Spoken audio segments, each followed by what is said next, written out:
What if I told you that almost everything you believe about stress is wrong? For decades, we've been told that stress is toxic, that it causes heart attacks, ruins our immune systems, and is a silent killer of the modern age. We spend billions on apps, retreats, and supplements trying to achieve a stress-free life. But what if the danger isn't the stress itself? What if the danger is believing that stress is bad for you? In 1998, researchers tracked 30,000 adults in the U.S. They asked them two questions: how much stress have you experienced in the last year? And do you believe that stress is harmful to your health? 8 years later, they checked public record to see who had died. The results were shocking. People who experienced high stress had a 43% increased risk of dying, but only if they believed that stress was harmful. The people who experienced high stress, but didn't view it as harmful, had the lowest risk of dying of anyone in the study, even lower than people who experienced very little stress. In her groundbreaking book, The Upside of Stress, Stanford psychologist Dr. Kelly McGonigal argues that we need a massive mindset shift. Today, we are going to explore why a meaningful life is inherently stressful, how to channel anxiety into energy, and the science of making stress your superpower. Let's start with a hard truth. A completely stress-free life is probably an empty one.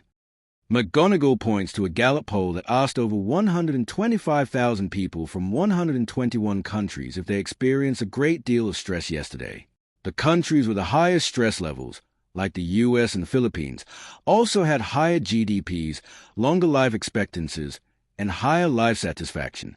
Countries with the lowest daily stress, like Mauritania, often struggle with systemic issues like poverty and hunger.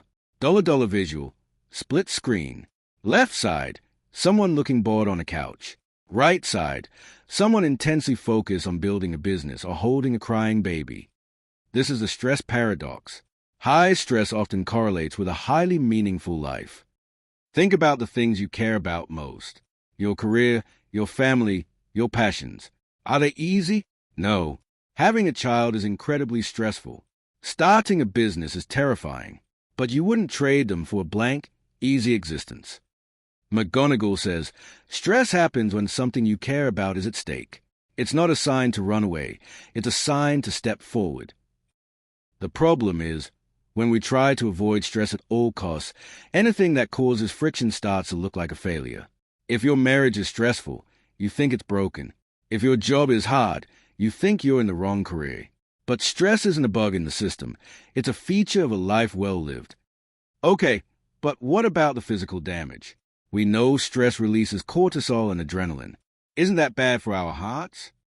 This is where the science gets fascinating. Your body has multiple ways to respond to stress. The one we all know is fight or flight. This is when you feel threatened. Your blood vessels constrict and inflammation goes up. This is bad for you long term. But there's another response, the challenge response. When you view a stressful situation as a challenge instead of a threat, your biology actually changes. Your heart still pounds, but your blood vessels stay relaxed. Your body releases DHEA, a hormone that actually helps your brain learn and grow from the experience. This ratio of DHEA to cortisol is called the growth index of a stress response. People with a higher growth index perform better under pressure, have higher GPAs, and recover faster from trauma. So, how do we trigger the challenge response? A Harvard study looked at students about to give a public speech.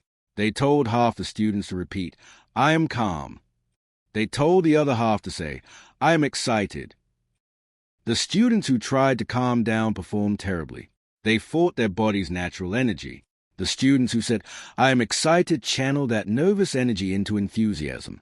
They performed brilliantly. Next time your heart is pounding before a big meeting, don't tell yourself to calm down. Tell yourself, "My body is giving me the energy I need to rise to this challenge." There's one more stress response that completely shatters a stress is toxic myth. It's called the tend and befriend response. When you are stressed, your pituitary gland pumps out a hormone called oxytocin. You might know it as a cuddle hormone because it's released when you hug someone, but it is also a primary stress hormone.